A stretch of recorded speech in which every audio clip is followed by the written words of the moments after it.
알기 때문이라 하더라. 아멘. 네, 저희 지난주에 읽었던 우리 사도행전 28장 14절의 마지막이 이렇게 끝이 납니다. 그래서 우리는 이와 같이 로마로 가니라. 그리고 오늘 읽은 우리 16절 말씀이 이렇게 시작합니다. 우리가 로마에 들어가니. 굉장히 중요한 의미를 가지고 있는 구절들입니다. 역사적으로도 물론이거니와 바울의 인생에 있어서도 아주 큰 획을 긋는 사건이 아닐 수 없습니다. 우리 2021년에 우리 마지막 12월에 들어온 것처럼 오늘 말씀은 이제 사도행전의 막바지 끝에 왔다는 것을 알리는 그러한 구절입니다. 우리는 그동안 매주 수요일마다 사도행전 말씀을 통해서 예루살렘을 떠나지 말 것을 약속하신 것을 그리고 약속하신 것을 기다리라는 주님의 말씀에 순종한 제자들이 모인 그 마가의 다락방에서 호연히 성령이 임하시고 그러면서 이제 복음이 본격적으로 세상으로 스타트되는 장면을 보았습니다. 그 복음이 이제 바울을 회심을 시켰고 또 소아시아와 지중해 연안을 거쳐서 또 빌립보 성에 유럽으로 들어가는 그 관문으로 들어가 그리스의 아데네까지 또다시 두 번이나 다시 예루살렘으로 이렇게 돌아왔다가 다시 에게를 지나서 마침내 로마에까지 오게 된 것입니다. 로마, 얼마나 기다렸던 시간입니까? 얼마나 돌아왔던 길입니까? 정말 유라굴로라고 하는 광풍을 뚫고 온 길입니다. 사실 처음에는 바울도 자신이 어디를 향해 가는지 몰랐습니다. 예수 믿는 사람 잡아 죽이려고 다맥색으로 가는 길, 그 도중에 길가에서 길 위에서 예수님을 만난 뒤에 그는 주님의 영에 붙잡혀서 정말 정신없이 여기까지 달려왔습니다. 오해도 받고 미움도 받고 때로는 매도 맞고 고난도 받고 감옥에도 갇히고 강도 건너고 바다도 건너고 정말 왜 꼭 이렇게까지 예수를 믿어야 하나? 꼭 이런 식으로 복음을 전해야 하나? 예수님을 직접 만났던 그 12 제자들, 사도들도 예루살렘에 그냥 다 머물러 있는데 굳이 이렇게 집도 없이 돌아다녀야 하나? 또 그런다고 누가 뭐 돈을 줍니까? 상을 줍니까? 선교비가 필요하니까 직접 천막을 만드는 일을 해서 복음을 전합니다. 그 고통이야 이루 말할 수 없었을 겁니다. 그는 진정 자신의 모든 것을 주님께 아낌없이 드렸던 사람입니다. 우리 예전에 바울이라고 하는 영화가 있었습니다. 그 영화에 보면 바울의 어떤 인간적인 부분도 이렇게 조금씩 다루면서 여러 가지 재미있는 부분들을 상상하며 이렇게 첨가해 놓았습니다. 그 영화 초반부에는 바울이 그 머리숱이 굉장히 많이 있습니다. 대머리가 아니라 머리숱도 많고 뭐 이렇게 간질병이나 안질이 있는 것처럼은 전혀 보이지 않는 아주 건강한 코도 매부리코가 아니라 아주 평범한 아주 엘리트 청년이었고 이렇게 어떤 배움의 정상에서 어느 누구보다도 자기 확신과 열정이 가득 찬 전형적인 바리새인 그 청년으로 이렇게 묘사가 되어 있습니다. 그러던 그가 주님을 만난 후에 자신의 고향 다소에서 잠시 머물 때 이미 어릴 적부터 이렇게 결정되어 있던 그의 약혼녀와의 짧은 만남이 보여집니다. 카메라는 주님께 잡힌 그 바울의 모습과 그것을 옆에서 전혀 이해하지 못한 채 그 바울을 야속한 눈으로 바라보는 약혼녀를 동시에 카메라에 잡습니다. 그리고 장면은 다시 이제 2년이 지나가서 2년 후에 아라비아 광야에서 연단을 받은 후 다시 고향 다소로 돌아와서 바울이 그 약혼녀를 만나게 됩니다. 이제는 자신이 무엇을 해야 할지 어디로 가야 할지 정확하게 한 바울의 단호한 모습과 그러한 바울을 은은하게 바라보는 약혼녀가 카메라에 잡힙니다. 조금 2년 전과는 분위기가 좀 다릅니다. 그때 대화가 이런 대화가 서로 나누어집니다. 바울이 미안합니다. 나는 나의 길을 가야 합니다. 이것이 주님의 뜻입니다. 그래서 약혼녀가 이렇게 대답을 합니다. 그래요. 당신이 이렇게 될 줄 알았어요. 그러나 너무 걱정하지 마세요. 이제 저도 주님을 만났답니다. 저도 주님의 길을 갈 것입니다. 너무 뻔한 내용일 수도 있지만 아무튼 그녀 역시 초대교회에 하나님의 사람으로 교회를 돕는 사람으로 그렇게 되어갔다는 이야기입니다.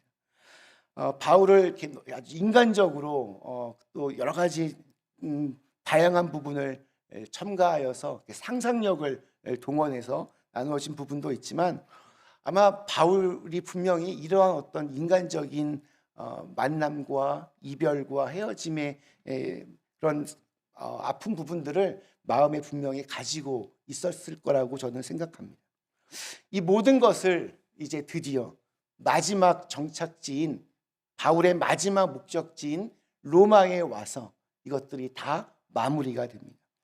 16절 말씀을 다시 한번 읽어보겠습니다. 우리가 로마에 들어가니 바울에게는 자기를 지키는 한 군인과 함께 따로 있게 허락하더라. 당시 로마에는 황제에게 재판을 받기 위해서 모여들었던 로마 시민권을 가지고 있던 죄수들이 많이 있었습니다. 그러다 보니 그 로마 황제의 감옥은 늘 자리가 없었습니다. 또 언제 재판이 열릴지도 모르기 때문에 죄수들이 자기 돈으로 방을 구하여서 이렇게 기다리는 것이 당시의 일반적인 모습이었습니다. 그리고 죄수가 도망치지 못하게 군인 한 명이 12시간에 한 번씩 이렇게 교대로 지키게 했던 것입니다. 이게 지금 모습입니다. 로마는 바울에게는 이렇게 최종 목적지였지만 이제 로마는 비로소 또다시 또 다른 어떤 시작을 가지게 됩니다.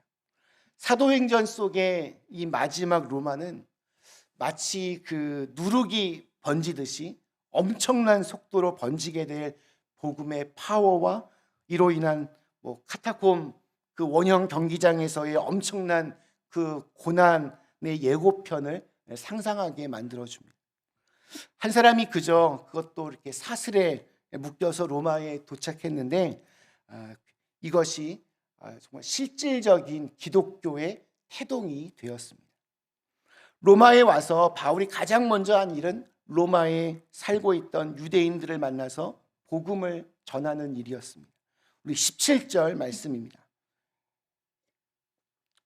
사흘 후에 바울이 유대인 중 높은 사람들을 청하여 그들이 모인 후에 이르되 여러분 형제들아 내가 이스라엘 백성이나 우리 조상의 관습을 배척한 일이 없는데 예루살렘에서 로마인의 손에 죄수로 내준 바 되었으니.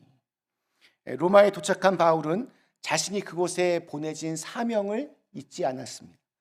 아무리 화려하고 거대한 도시에 와 있어도 지금 거기에 놀러 온 것이 아닙니다. 관광하러 온 것이 아닙니다. 다른 일로 온 것이 아니라 복음의 증인으로서 세상의 땅끝까지 지금 온 것임을 우리는 알 수 있습니다. 복음 사역을 도착하자마자 다시 시작합니다. 그것은 바로 로마에 살고 있던 유대인 지도자들을 초청하여서 예수님의 복음을 전하는 것이었습니다. 예수님이 이 땅에 오시기 100년 전, 그러니까 기원전 1세기경에 로마에는 여러 회당에 나오는 유대인들만 거의 5만 명이 넘었다라는 기록이 있습니다. 굉장히 많은 수의 유대인들이 이미 로마에 살고 있었습니다. 이후에 티베리우스나 클라우디오 황제가 유대인들을 추방한 사건들이 있었습니다. 그래서 우리 바울의 2차 전도 여행 때 로마로부터 추방되어 온 브리스길라와 아굴라 부부를 고린도에서 바울이 만난 기록을 여러분 기억하실 겁니다. 그런데 나중에 정권이 바뀌자 다시 로마로 돌아간 유대인들이 또 엄청나게 많이 있었습니다. 그러니까 이 바울 시대에도 참 많은 유대인들이 로마에서 살고 있었습니다. 바울은 그 유대인 사회의 그 지도자들을 만나서 자기가 누구인지 또 자기의 입장을 밝히고 자신이 전하는 그 복음에 대해서 이렇게 소개하려고 이 자리를 마련했습니다. 먼저 바울은 이들을 여러분 형제들아라고 이렇게 형제라고 부르면서 친근하게 부릅니다. 이것은 사실입니다. 왜냐하면 바울도 유대인이기 때문입니다. 지금 자기가 로마 황제 가이사에게 상소하여 이곳 로마까지 어떻게 포로로 오게 되었는지를 그 상황을 말합니다. 자기는 유대교에 반하여서 어떤 잘못된 일을 한 것이 없다라는 점을 말하고, 예수님께서 당하셨듯이 유대인들이 예루살렘에서 자기를 이방인인 로마인의 손에 넘겨 주었다라고 지적을 합니다. 우리 18절과 19절 말씀, 로마인은 나를 신문하여 죽일 죄목이 없으므로 석방하려 하였으나 유대인들이 반대하기로 내가 마지못하여 가이사에게 상소하며 내 민족을 고발하려는 것이 아니니라. 로마 당국의 조사 결과 바울이 로마법을 위반한 것이 아니라 무죄라는 것이 밝혀져서 석방될 수도 있었지만, 바울이 이 점을 분명하게 합니다. 그러니까 내가 죄가 흉악한 범죄자가 아니라 무죄로 분명히 재판을 받고 풀려날 수 있었지만 유대인들 때문에 다시 여기까지 오게 되었다라고 말하고 있습니다. 그러니까 내가 죄가 없었음에도 불구하고 계속해서 나를 죽이려고 유대인들이 했기 때문에, 근데 내가 그것이 너무 분하고 원통해서 그들의 죄를 로마 황제에게 상소하기 위함이 아니라 로마 황제에게 최종적으로 내가 아무 죄도 없다는 것을 분명하게 밝히기 위해서 여기에 왔다라고 말을 하고 있습니다. 무엇 때문에 그 많은 죽을 고비를 넘기면서까지 자기가 이곳 로마에까지 오게 되었는지, 여기에 하나님의 분명한 섭리가 있고 근본적으로 이스라엘에 대한 소망이 나를 여기까지 인도했다라고 바울이 선언을 합니다. 우리 20절 말씀, 이러므로 너희를 보고 함께 이야기하려고 청하였으니 이스라엘의 소망으로 말미암아 내가 이 쇠사슬에 매인 바 되었노라. 자기가 원해서 쇠사슬에 매이고 싶은 사람이 어디 있겠습니까? 그런데도 왜 자기가 이렇게 자원하는 것처럼 쇠사슬에 매인 몸, 감옥에 갇힌 몸이 되었습니까? 그것은 이스라엘의 소망 때문이라고 합니다. 하나님의 구원의 역사를 이스라엘의 소망이라고 표현하고 있습니다. 사실 로마에 복음이 전해진 적이 한 번도 없어서 바울이 지금 최초의 기독교인으로 로마에 온 것이 아닙니다. 이미 복음이 아주 미약하지만 전해져서 아주 작지만 로마에도 교회가 있었고 예수님께 예배를 드리는 모임들이 시작이 되고 있었습니다. 그런데 로마의 유대인들과 이방인들에게 모세의 율법과 또 선지자들의 말을 통해서 예수 그리스도의 부활이 주는 소망을, 그리고 하나님의 위대한 구원의 계획을 이렇게 전함으로써 하나님의 나라가 무엇인지를 알려주기 위해서 자기가 보냄을 받았다, 이렇게 정의하고 있습니다. 그런데 바울이 이렇게 쇠사슬에 매인 이유, 즉 죄수로 체포되어 감옥에 갇힌 이유가 바로 이스라엘의 소망 때문이라고 하는데, 로마에 오기 전에 바울이 로마서를 이미 썼습니다. 그리고 그 로마서 9장에서 11절에 보면 이러한 이유들에 대해서 좀 더 자세하게 설명이 나옵니다. 이스라엘의 소망은 죽은 자들의 부활임을 그곳에서 밝힌 바 있습니다. 예수님의 부활과 죄로 인한 예수님의 부활과 또 그로 인한 이스라엘의 소망이 바로 바울이 전하는 이 복음의 핵심이라는 것을 말하고 있습니다. 메시아이신 예수를 통한 하나님의 구원 소식을 세상의 땅끝에 살고 있는 여러분에게까지 내가 알리기 위해서 내가 왔다. 바로 이것입니다. 그것을 위해서 자기는 기꺼이 쇠사슬에 묶인 몸이 되었다는 겁니다. 하나님의 사람은 하나님의 뜻에 따라서 거대하고 또 위대한 하나님의 구원 계획을 전하고 우리의 참된 소망이 무엇인지를 전하기 위해서 부르심을 받고 또 보내심을 받습니다. 여러분, 부르심, 보내심 이런 말 들으면 어떤 마음이 드십니까? 이런 말들은 우리 지난번에 우리 터키에서 오셨던 우리 선교사님들 부부 같은 그런 분들에게나 합당한 단어일까요? 그렇지 않습니다. 우리 모두에게 이 보내심과 부르심은 굉장히 중요한 단어입니다. 선교사님들만 받는 단어가 아닙니다. 모든 그리스도인, 예수를 믿는 모든 사람에게는 이러한 사명이 있습니다. 사명이 없는 소명, 부르심은 없습니다. 우리를 하나님의 자녀로 예수님을 통해 부르셨는데 그 부르심, 소명은 사명 없이 부르신 것은 없다는 겁니다. 우리를 자녀로 부르실 때에는 다 또한 사명을 주십니다. 우리는 다 사명을 받습니다. 사명 없는 구원이 없고 또 목적 없는 부르심이 없습니다. 여러분을 부르셨다면 왜 여러분을 부르셨을까요? 그것을 알고 있어야 됩니다. 부르셨긴 부르셨다고 하는데 왜 부르셨는지 나도 모르겠습니다. 난 왜 살까요? 이렇게 되물어 보시면 안 됩니다. 평생 그걸 놓고 하나님 나를 왜 부르셨습니까? 내가 무엇을 해야 합니까? 내가 이곳에서, 내가 이 가정에서, 이 교회에서, 이 땅에서 내가 무엇을 하기를 원하십니까?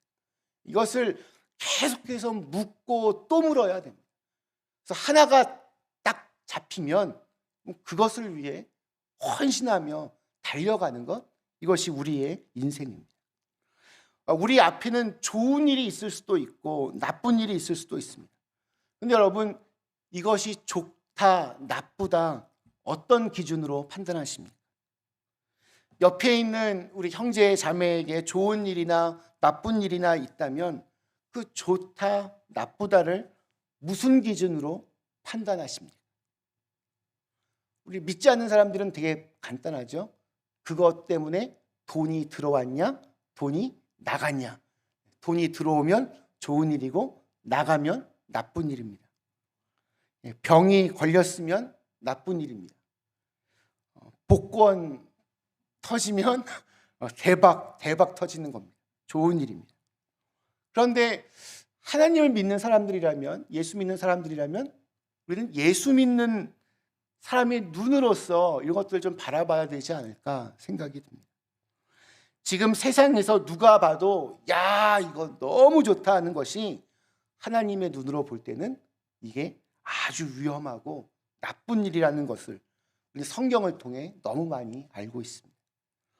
누가 봐도 이건 너무 재수가 없는 일인데 참 안 됐는데 이러한 일이 하나님의 눈으로 보면 엄청난 구원의 역사를 이루어가는 스타트가 된다는 것을 우리는 많이 알고 있습니다.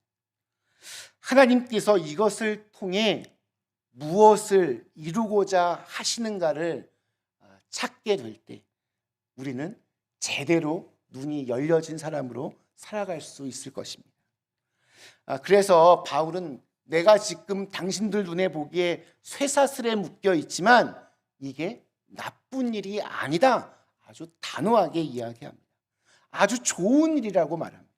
왜냐하면 하나님이 자기를 복음 전하는 일을 위해서 보내셨기 때문이라고 합니다. 이런 바울의 말에 대해서 로마에 살던 이 유대인 지도자들이 반응이 어떻습니까? 우리 21절, 22절 말씀입니다. 그들이 이르되 우리가 유대에서 내게 대한 편지도 받은 일이 없고 또 형제 중 누가 와서 내게 대하여 좋지 못한 것을 전하든지 이야기한 일도 없느니라. 이에 우리가 너의 사상이 어떠한가 듣고자 하니 이 파에 대하여는 어디서든지 반대를 받는 줄 알기 때문이라 하더라. 놀랍게도 이 로마의 유대인 사회에서는 예루살렘이나 소아시아나 그리스의 그 유대인 사회로부터 바울에 대한 그 어떤 부정적인 의견도 받은 적이 없다라고 밝혀줍니다.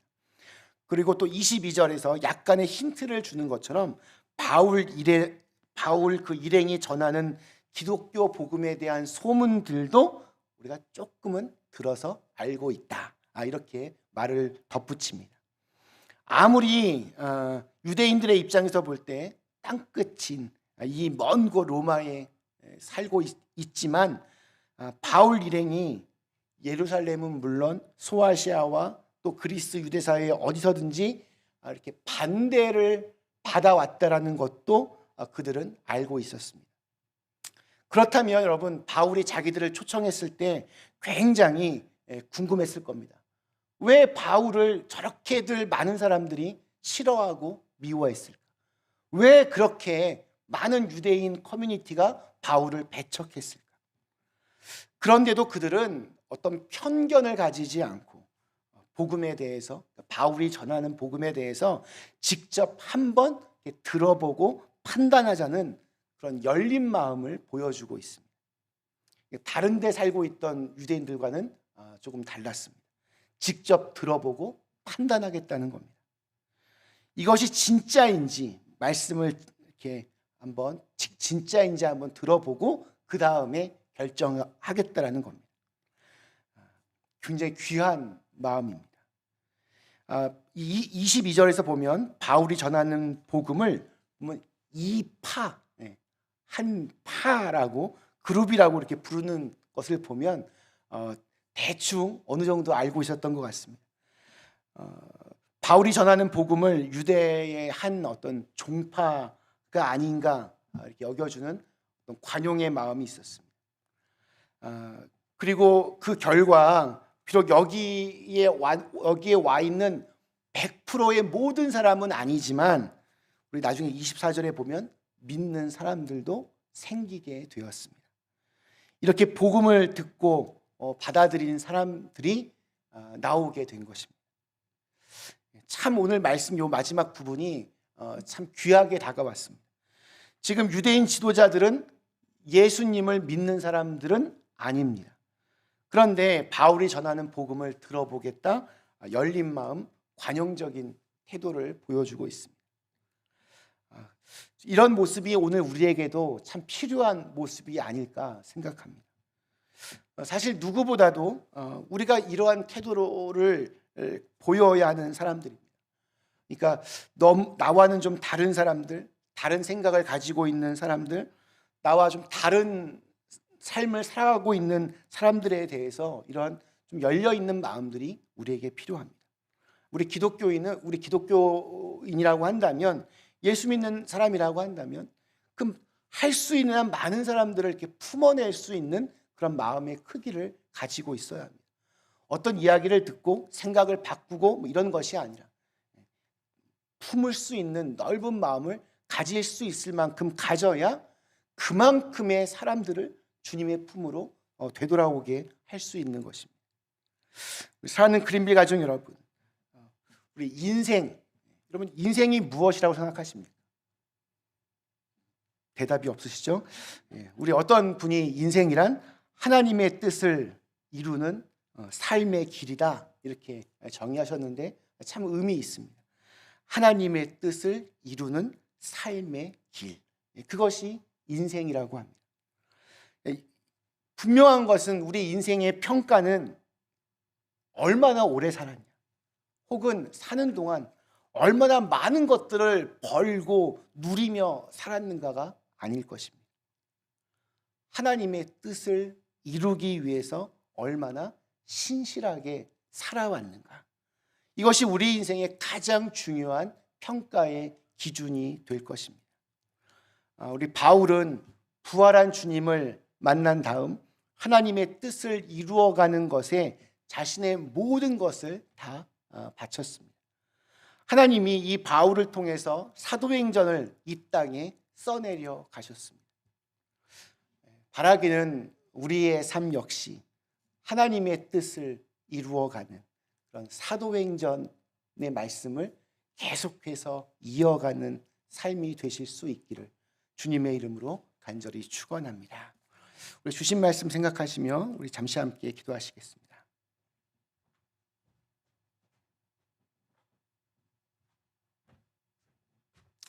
네, 오늘 드디어 이제 바울이 로마에 들어갔습니다. 로마에 들어와서 가장 먼저 한 일은 유대인 지도자들을 모아놓고 복음을 전하는 일이었습니다. 바울의 이 마지막 모습 참 귀하게 다가옵니다. 쉬지 않고 달려왔는데 마지막까지 쉬지 않고 계속 그 일을 감당합니다. 내가 왜 이 땅에서 살아가야 하는지, 하나님이 나를 왜 부르셨는지 바울은 너무나 분명하게 자신의 사명을 알았습니다. 그래서 언제나 분명하게 내가 해야 할 일들을 하고 있습니다. 또 바울의 이야기를 듣는 이 유대인 지도자들도 참 멋집니다. 먼저 다 들어보고 그 다음 결정하겠다. 그런 넓은 마음, 관용적인 태도를 가지고 있습니다. 이 땅에 우리 그리스도인들 오늘날 이렇게 세상 사람들로부터 이렇게 독선적이다, 위선적이다 이런 비판들을 받을 때가 있는데 사실 우리 예수님을 믿는 사람들만큼 넓은 가슴을 가지고 있어야 될 사람들 없습니다. 저희도 정말 그런 큰 마음을 가진 사람들이 되어서 나와는 좀 다른 사람들이 어떤 이야기를 해도 일단은 잘 들을 수 있는 그런 열려진 귀와 마음들이 있게 하여 주시옵소서. 그래서 우리 바울이 정말 자신의 사명 끝까지 감당하여서 이 사도행전을 마무리해 가는 것처럼 저희들도 우리의 인생을 주님께서 주시는 그 사명으로 잘 마무리해 갈 수 있게 하여 주시옵소서. 우리 함께 같이 결단하며 기도하도록 하겠습니다. 기도하겠습니다. 하나님 감사합니다.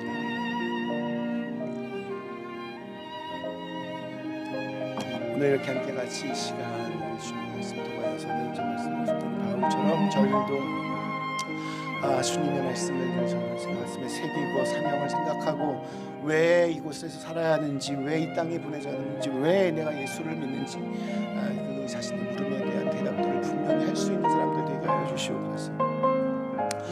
그렇게 맡은 바 자기의 사명을 잘 알아서 정말 우리가 무엇을 해야 할지, 내가 정말 어떤 일들을 해야 할지, 무슨 일을 해야 할지가 늘 분명하게 보여지고 그 일들을 통하여 하나님께 영광 돌리고 복음을 증거하고 그것을 통하여 하나님의 사랑을 증거하고 아버지 정말 이렇게 멋진 크리스천을 살아갈 수 있도록 도와주시옵소서. 이 유대인의 지도자들 정말 그 넓은 마음을 가지고 바울에 대한 편견 가지지 않고 있는 그대로의 그 복음을 들어보고 그 다음 자신들의 생각을 정하고 있습니다. 그리고 그 말씀을 들었을 때 어떤 이들은 또 하나님 복음을 받아들이고 예수님이 제자가 되었습니다. 저희들도 정말 이렇게 큰 마음 가지고 있는 사람들로 살게 하여 주시옵소서. 누구라도 정말 이렇게 기댈 수 있는 그런 넉넉한 언덕 큰 나무가 되게 하여 주옵시고 아버지 하나님 정말 이 지체복음한 세상 속에서 정말 우리 교회가 또 예수 믿는 사람들이 더욱더 많은 사람들을 정말 품어내고 사랑하고 담아낼 수 있도록 주시옵소서. 선한 앞서 영향력으로 경쟁력을 가지고 주님 저희 교회가 살아갈 수 있도록 도와주시옵소서. 하나님께서 우리 사도행전의 삶을 살아갈 수 있게 도와주시고 아버지 이 시간 동안 주님께 주님께서 도와주시옵소서. 주님 감사합니다. 도와주시옵소서. 사랑의 하나님, 오늘 우리 사도행전의 이제 마지막 부분을 이제 다뤘습니다. 우리 바울, 로마에 들어온 바울은 들어오자마자 또다시 복음을 전하기 시작합니다. 쉬지 않고 자기가 무엇을 해야 할지를 너무나 분명하게 알았습니다. 그래서 그 일을 합니다. 저희들도 하나님께서 우리를 부르셨다면 왜 부르셨는지, 내가 해야 할 일은 무엇인지를 이걸 분명하게 늘 알고 그것을 행하는 사람들 되게 하여 주시옵소서. 그래서 내가 서 있는 곳이 어디든지 그곳에서부터 사도행전의 역사를 써내려갈 수 있도록 축복하여 주시옵소서. 또한 오늘날 사회가 너무나 각박해지고 자기만 아는 세상이 되어가고 있는데, 이럴 때일수록 우리 그리스도인들은 좀 더 많은 사람들을 이렇게 품을 수 있는 넉넉한 그런 마음을 갖게 하여 주셔서 어떤 편견도 없이 이렇게 사람들의 이야기를 잘 들어보고 나와 다른 생각 가진 사람들까지도 이렇게 품어낼 수 있는, 정말 세상의 기준과 상식보다 더 큰 마음의 사람들 되게 하여 주시옵소서. 그래서 누구라도 정말 지치고 힘들 때 정말 기댈 수 있는 그런 큰 나무들 되게 하여 주시고, 내가 품어낼 수 있는 사람들의 그 크기만큼 내가 사랑하고 또 그것을 그만큼 주님의 사람으로 이렇게 복음을 증거할 수 있는, 복음의 열매를 맺을 수 있다는 것을 기억하여서 우리의 마음의 크기가 더욱더 커져갈 수 있도록 도와주시옵소서. 우리 12월을 이제 시작합니다. 하나님, 이제 올 한 해 마지막 12월 달 잘 마무리할 수 있도록 도와주시고, 또 올 한 해 또 주님의 은혜로 선하고 아름답게 마무리하고, 또 우리가 해야 할 일들 끝까지 최선을 다해 감당할 수 있도록 도와주시옵소서. 예수님의 이름으로 간절히 기도드리옵나이다. 아멘. 하늘에 계신 우리 아버지여, 이름이